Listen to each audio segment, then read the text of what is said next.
But anyway, this is the trailer for Inside Llewyn Davis. For people that don't know, let's go. And yeah, the music is so fucking awesome in this. What'd you say you played? Folk songs. Folk songs. Of course, Solo act? No, we I had a got partner. John Threw Goodman. himself off the George Washington Bridge. George Washington Bridge. You throw yourself off the Brooklyn Bridge, traditionally. George Washington Bridge. Good dialogue. If I had Like, really great dialogue. And that's to be expected. With the Cohen Brothers. I'd fly But no, yeah, I like this. What's its name? I don't know. It's the Gorfin's cat. It slipped out and I don't have the key. Oh yeah, and that's like a big part of the movie. Just he's trying to get the cat back to its owner, which is kind of cute. And yeah, Justin Timberlake. Good cast. Good cast. Long and tall.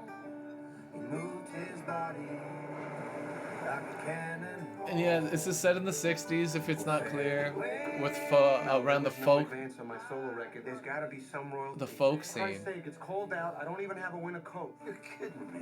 Ain't this kid? No.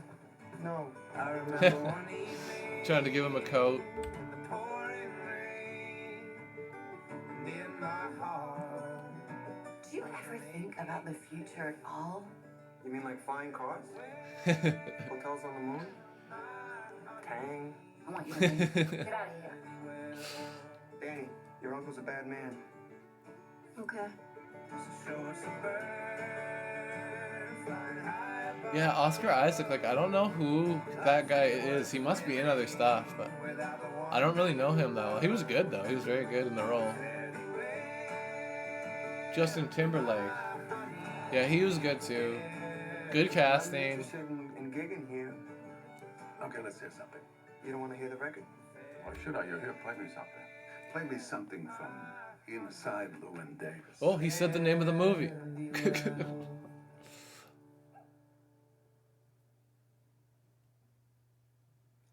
Okay.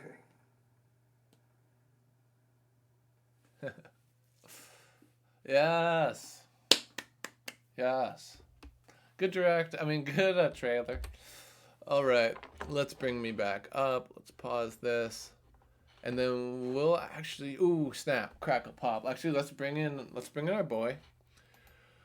Let's bring in our boy, G-Bergs. Let's see if we can do this. Oh, we got G-Bergs in the house. Let's see if I can make it video and stuff. I don't know if we can actually. What can I put on the camera? I'm going to try to put on the camera. Whoa, I put on my camera, G-Bergs. I don't know if you can or not, but if you can't, that's okay. We can put on my camera. Oh, I hear some noise at least. G-Berg. Oh! We got G-Bergs taking a hoot. Already, it's just off to a good start. Awesome. Oh my goodness. All right. What's up, man? I feel like it's okay. No, keep going. Keep going. I won't interrupt you. I'll take a hoot while you're doing that out of respect.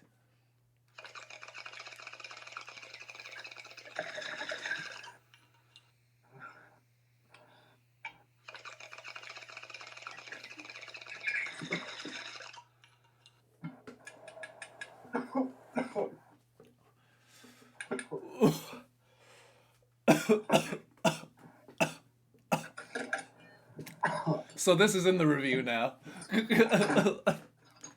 Right on. All right, buddy. What's up, G-Bergs? It's been a while. How are you doing? It's been too long. Yeah, I'm doing all right. How are you, Doug? I'm swell.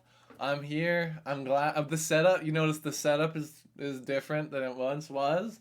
We're moving on up It is. with the technology. I can put stuff behind me and stuff. It's pretty crazy. It's honestly pretty crazy. But yeah, I'm gonna make this window actually slightly bigger, and then I will start, and then you can come in whenever you want. This movie was good. It was pretty good. I thought so. I love the Coen Brothers. My favorite Coen Brothers is The Big Lebowski, probably, or maybe No Country for Old Men. It would be close with those two. But yeah, I wouldn't put this at the top, but I would put this in the middle of Coen Brothers stuff. but it was very good. All their stuff is very good. Like it's not. I haven't watched one movie where it's like this is shit. Even the Lady Killers, which is known to be like one of their worst movies, is at least okay. Like it's kind of good in a way too. It's just not as good as their other stuff, and that's why people maybe look down upon it a bit. It's the one with, I don't know if you know the Lady Killers, but it's with Owen Wilson, and that's all I really remember about it. But it's good. That's one of the ones that people would maybe rank lower. I would rank this in the middle. There's some things like you said even in the comments that it's a little slow at times, but that's sort of part of the charm. I love the dialogue in this. The scene with or scenes I should say, with John Goodman in the car are great. The dialogue, he's playing this sort of rough and tough jazz musician, and it so happens that they're carpooling to Chicago with Llewyn Davis, our main character, who is a struggling folk musician. And there's some really fun back and forth banter with them. But it sort of starts off with this cat getting lost. Well, I guess if we want to go right to the beginning of the film, he gets beat up. He plays he plays a set at this, I think it's called the Gas Works, this bar, and he plays the show. It goes well, but he gets called. And he says a friend wants to talk to you, in the back, and then it turns out he's mad about something, and he gets the shit beat out of him. And right off the bat, you're like, okay, what's going on? Maybe it will be explained later. And it does. It gets explained later at the end of the film. And I actually didn't realize until the end of the film. Like, I thought that happened first, and then the rest of the movie happened. But that happens at the end of the movie. They're just showing you it at the beginning as well. And I like that because it surprised me, and it made me sort of think a little bit. It was like, oh, okay, now I get it. Now I get what's going on. But one thing about the ending, and I'm not going to ruin anything about the ending by saying this, I just think it could have concluded a little more. It just felt like that's it. Like I wanted a little bit more at the end or something. But I guess that's sort of the point. Life doesn't always resolve in a neat package. It's just sort of, you continue on. You're still working. Maybe he has a little better outlook on life, because throughout the film he's sort of a dick. Llewyn Davis is sort of a dick throughout the film. He's sort of mean to all these people that are nice to him in a lot of ways. He's not the worst. He apologizes. He grows. He learns. And by the end of the movie, I think he sort of is more thankful for what he's got, because he doesn't have a record deal. He's not doing super well in the music scene. And a noteworthy fact that it was mentioned in the trailer, but I'll talk about it. He had a partner in folk music, but then he passed away. He committed suicide by jumping off the George Washington Bridge. And if you remember that dialogue in the trailer with John Goodman talking about, it's like, no one jumps off the George Washington Bridge. They jump off the Brooklyn Bridge. And, that's another just example of funny dialogue in the film. Tom Hanks? Oh, he was in the Lady Killers. Okay, sorry. Yeah, no, I'm getting all my shit together here. It is slow at times, but I think that the pacing of the whole film is coherent. Like for the style of film it is, it works. And honestly, I don't think I was really bored at all. I really get into the dialogue in their films and the characters, and you care about the progression of what happens next. And yeah, the cat. Let's talk about the cat, because the cat gets let out. He doesn't have he's basically homeless. I said hummus, but he's homeless, basically, and so he's sleeping on different people's couches, and he ends up accidentally letting this cat out as he's trying to get out of the house and lock up after he's done staying there for the night. But the cat gets out, and it leads to some funny shit, honestly. I like the sort of progression with the cat. Because it gets away, and he thinks he sees the cat later on in the film, and he grabs the cat, and we find out that it's not even the right cat, so he's just stuck with this cat. And then there's another scene later. Okay, this is something that I didn't understand, and I want, maybe you can help me clear it up with me, G-Bergs. But there's a scene at the near the middle-ish of the movie where they're on that road trip with John Goodman and the other guy who's driving, and they get pulled over, not pulled over, they are pulled over because they're sleepy and they don't want to get in a car accident. And I think that is technically illegal, but that's a stupid law to me. I think that if you're tired and you're going to get in a car crash, that you should be able to pull over to the side of the road and take a nap if you know, because that's better than dying. But the cop gets the guy out of the car, and he gets mad, and he puts him in the car, and he just drives him away and leaves them without the keys. And like, I don't know, would that happen? Would the cop just like, or maybe like there's some history with the cop and that guy we don't know about? Like, I had some questions with that scene. I was like, and so Llewyn Davis just ends up being like, yeah, I'm just gonna walk to Chicago now, or hitchhike to Chicago now, and he gets there. So do you have anything to say about that scene, G Bergs? Where they get pulled over? Yeah, I didn't really get that. It felt weird to me. I don't even remember it, to be honest. Okay, that's I swear I have to confess that it's been a while since I watched it, but I did watch it like 3 times in a week, I think. Oh, really? Oh, Yeah. that's cool. So you watched it for the first time and you were like, this is really good. I want to watch it like 2 more times? Or did you just, you've seen it before and you're like, I feel like watching this 3 times this week? No, like the first time I watched it, I had to watch it a couple more times. To right like away. get everything? Or what do you mean? No, You it's just 'cause wanted, I liked- you just, I yeah, liked you it. just liked it. Yeah, it was good. It was good. It was a good one for sure. It's like dark and shit, and I was in university, Yeah. and so it's kind of like an emo folk movie.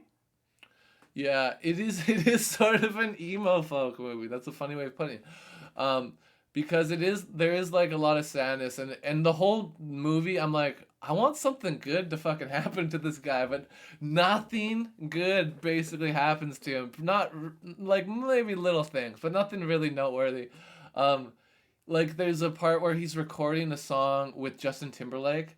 And that's think the best fucking song of the whole thing. The please, Mr. Kennedy, don't send me to outer space. I loved that song. I thought it was fantastic. All the music in this was great. I loved the folk music in this. Me too. And I think some of it was maybe written for the movie, but some of it was classic folk songs.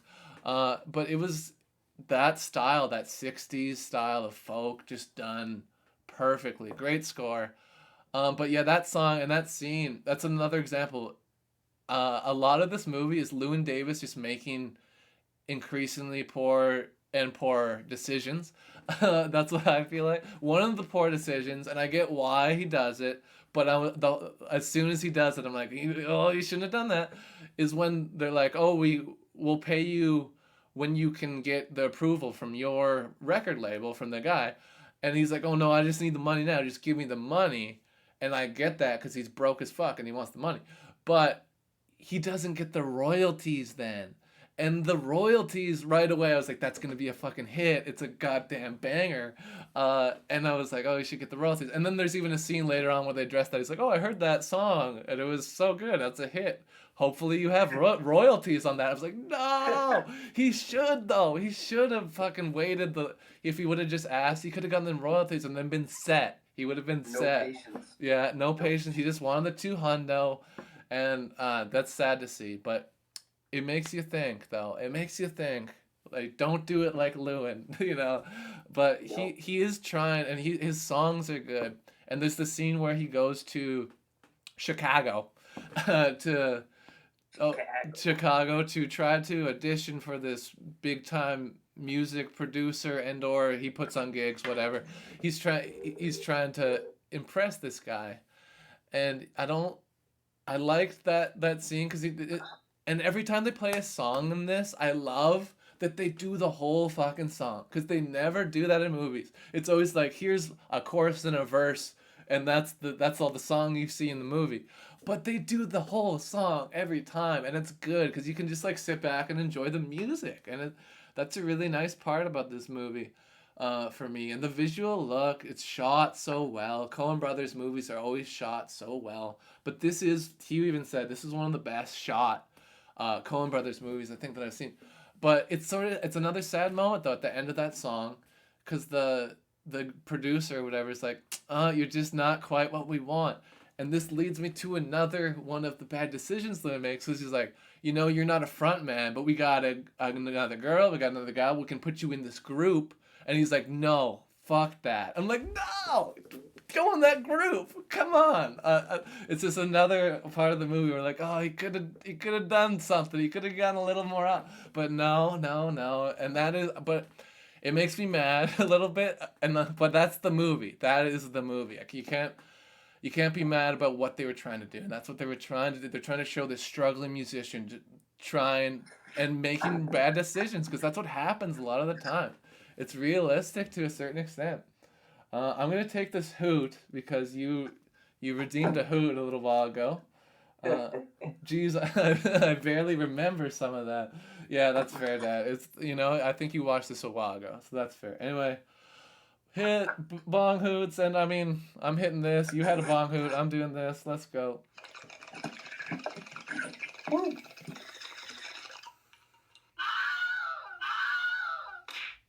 Nice.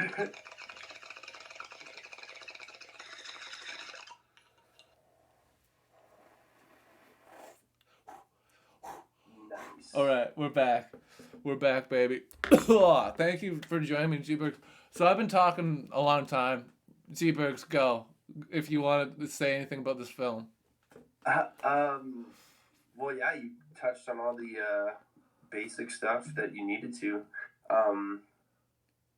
The most important part of the movie, I think, is the music. Like you said, they play every song. So if you're not a music fan or you don't like that in movies, then it might not be for you. Especially if you don't like slow folk, because it's not for everyone, that kind of music too. But I like all kinds of music, and that's well done folk, so I liked it.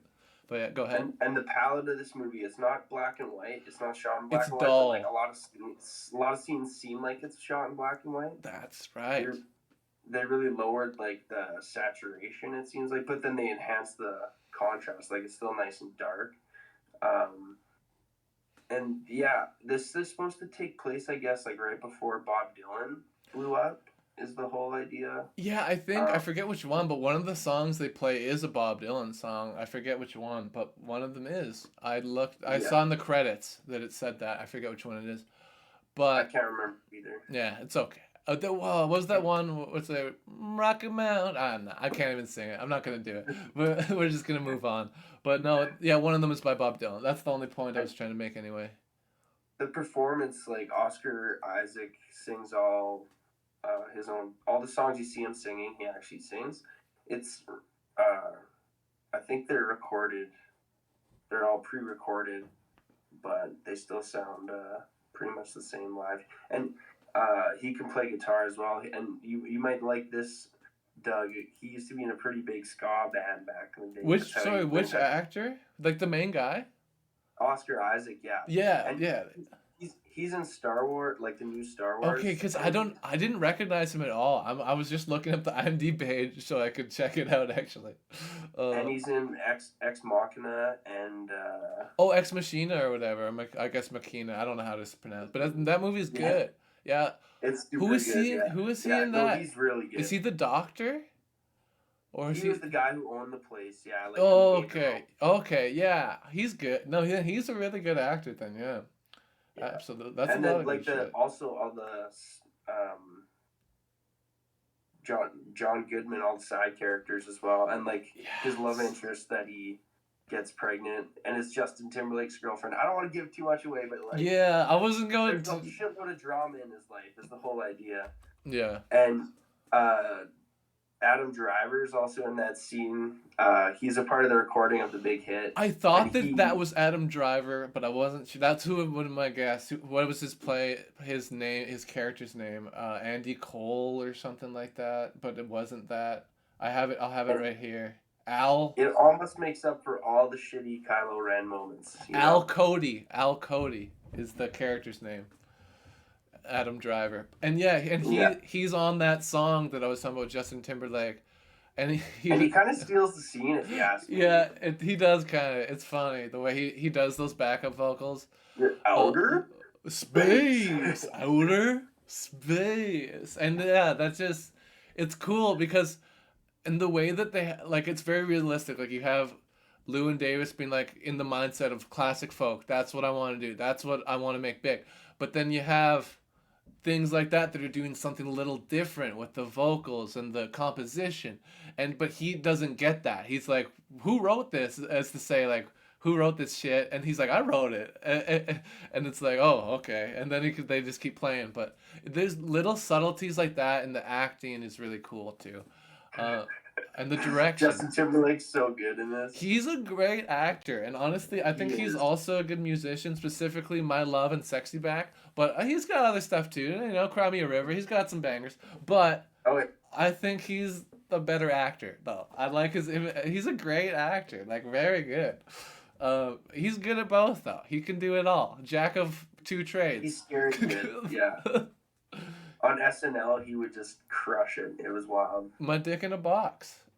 Yeah. Among others. But like hosting too, and all the of skits. Course. I haven't watched that much SNL, honestly, except for like the banger skits that everyone knows. But yeah, it's just I never had cable, so it's just something we never really watched that much. That's fair. But we did have cable for like 2 months because we had a tenant that stayed in our house, and they illegally put in the cable, and so we had cable for a bit. So he was just taping every sci-fi movie he possibly could, and then it cut us off eventually, which fair enough. But we didn't do it, so we felt like it was okay because we didn't set it up. You know, it was just there. You know, we were just getting it's in a gray area. Getting in it. It's a gray area. I don't think we can get arrested for even talking about that. I don't think so. Exactly. But anyway, moving on past incriminating myself and my family. Use hands clean. Yeah. Top picks. People say top picks for Coen Brothers. Serious Man. I like a Serious Man. I'll put a top pick. Barton Fink is pretty good. I like Raising Arizona. Raising Arizona would be up there for me as well. I always forget that one is the Coen Brothers, but Nick Cage is so good in it. He's so good in everything. But yeah, so every even the shit movies he's in, he elevates them slightly. But Willy's Wonderland. Anyway, we're getting off topic. We're getting off topic. But The Ballad of Buster Scruggs is another Coen Brothers film. But let's look at the box office information. Oh wait, what did it get as a rating? 7.4 for IMDb. I guess that's fair. That's like about in the ballpark. I'm gonna give it higher than that because that's the way we do business. Too much music for IMDb, kind of, for critics. Probably. Yeah, and I guess it's not technically a musical because it's not like everyone's like doing musical numbers and stuff. But it is like the same amount of music as a musical almost, I would say. So it debatably is a musical, but I would debate it's not. For the reason that they're not all being like whoopity boopity doopity boopity doopity. You know what I mean? Like doing the all together stuff. Yeah. Okay, anyway. What was I gonna say? Box office information. Can I even find the box office? Yes, there it is. Box office information. $11 million budget. That's pretty low for a Coen Bro. I guess they don't need that much. This is a very character-driven piece. Not that many special effects. Or not. There's no special effects. They don't need to be. But $32 million gross worldwide. That's they made triple the budget. That's not terrible. The opening weekend in the U.S. and Canada is $405,000. That's not great, but then you got the worldwide gross, so you're good. Don't even worry about it, kid. But hard sell in Canada, I'd say. Yeah, maybe so. And this was what year? 2014, 2013. This movie was. So yeah, I would have been like fresh out of high school when this came out, and I hadn't heard about this until like 2 weeks ago. Someone was like, put this on your list. You love the Coen Brothers. You don't know this movie? Watch this fucking movie. And I was like, okay, that's fair. I don't think you need to use the profanity, but I'll do it. I'm just kidding. They didn't swear. I was just adding that for flavor. Anyways, this movie's good. I'm running out of things to say about it. John Goodman be dope. It's well made. It does. I'll talk about some of the things that could have maybe been better. That could have been resolved a little more for me personally, but I get it kind of. So that's sort of a nitpick. But still, at the end, I felt kind of empty at the end. I was like, I want more. I want a little more story. But that's sort of the point, though. I think of the movie is that no matter what, sometimes even if you try, you end up in the middle. That's just the way it goes. It's because he does nothing much changes other than perhaps his outlook on life. I think that changes because he sort of smiles after getting beat up, and he's sort of in a good mood. So in that way, it's a good ending. So I kind of get it, but I want more story. I just want it left me wanting more, and I love the cat stuff, but yeah, it is slow at parts, and yeah, the scene with just leaving John Goodman in the car and that guy getting pulled away by the cops was a little weird. That's my main note. I like the cops doing that is weird to me. Like why are they taking him away, and why wouldn't they leave him the keys so he can go? Anyway, a few questions for that scene, but that is still a nitpick. This was very good still. 8. I'm gonna give this solid 8. 8 out of 10. I think that's fair. It's good. It's a good movie. A little slow at times, but the music is solid. The character development is solid. Pretty much everything but this is solid except for the few minor nitpicks that I mentioned. But yeah, 8 out of 10 Doug's Inside Llewyn Davis. How many Bergs out of G Bergs or whatever we're doing? I gave it an 8 as well. Oh, you put it in the thing. I didn't look. It's all good. Oh, we got this. We never have the exact same rating. Nice. Hey, I know. Pretty good, man. All right, we're back in sync. Justin Timberlake is in this movie in sync. See what I did there? Oh. I don't know. I like it. I like you, and I appreciate you coming in on the review again. Hopefully, we can do this more and more and more. But yeah. I appreciate the popping in. We can start doing them in the middle like this if you're able to come to more, instead of at the beginning of the stream, in the middle like now. We can do that for you because you work at the tire store, right? So we gotta accommodate. I get that. I work at a coffee store. You work at a tire store. I'll practice up and maybe I'll be a musical guest as well soon. I would like that. Have we not done a musical guest with you yet? We haven't. I've done one, I'm pretty sure. Oh, you came because you came in person that one time and we did like Poison. We did a song with Poison. That's right. I remember nothing but a good time. But anyway, yes, thank you. Let's hear it for G-Bergs. I appreciate you. I'll see you in the chat. We're gonna rap now, so that's gonna happen. I appreciate you and fare you well.